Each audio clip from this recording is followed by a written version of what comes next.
Karnataka beet ನ್ಯೂಸ್ಗೆ ಸ್ವಾಗತ. ನಾನು ವಿಜಯಲಕ್ಷ್ಮಿ ಕೋಟಿ.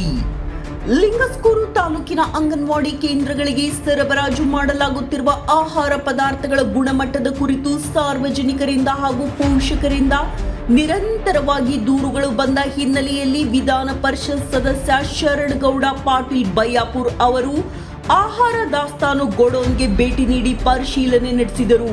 ಪರಿಶೀಲನೆ ವೇಳೆ ಗೋಡೌನ್ನಲ್ಲಿ ಸಂಗ್ರಹಿಸಲಾಗಿದ್ದ ಆಹಾರ ಪದಾರ್ಥಗಳ ಸ್ಥಿತಿ ಹಾಗೂ ಅವುಗಳ ಗುಣಮಟ್ಟವನ್ನು ವೀಕ್ಷಿಸಿದ ಅವರು ಮಕ್ಕಳ ಆರೋಗ್ಯದ ವಿಷಯದಲ್ಲಿ ಯಾವುದೇ ನಿರ್ಲಕ್ಷ್ಯ ಸಹಿಸಲಾಗುವುದಿಲ್ಲ ಎಂದು ಎಚ್ಚರಿಕೆ ನೀಡಿದರು.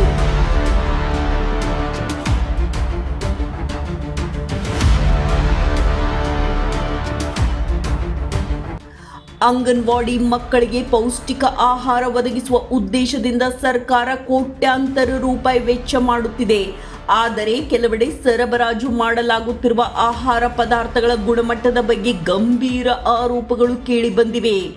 ಸರಿಯಾದ ಗುಣಮಟ್ಟದ ಆಹಾರ ದೊರೆಯದ ಕಾರಣ ಮಕ್ಕಳ ಆರೋಗ್ಯದ ಮೇಲೆ ದುಷ್ಪರಿಣಾಮ ಬೀರುವ ಸಾಧ್ಯತೆ ಇದೆ ಎಂಬ ಆತಂಕವನ್ನ ಪೋಷಕರು ವ್ಯಕ್ತಪಡಿಸುತ್ತಿದ್ದಾರೆ.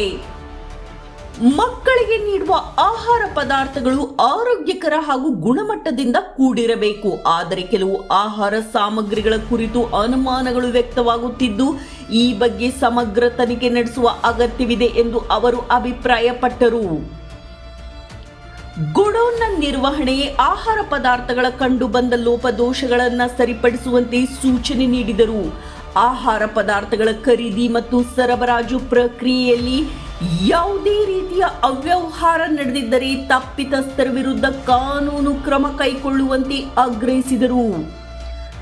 ಅಂಗನವಾಡಿ ಮಕ್ಕಳು ದೇಶದ ಭವಿಷ್ಯ. ಅವರ ಆರೋಗ್ಯ ಮತ್ತು ಪೌಷ್ಟಿಕತೆಯ ವಿಷಯದಲ್ಲಿ ರಾಜಿ ಪ್ರಶ್ನೆಯೇ ಇಲ್ಲ.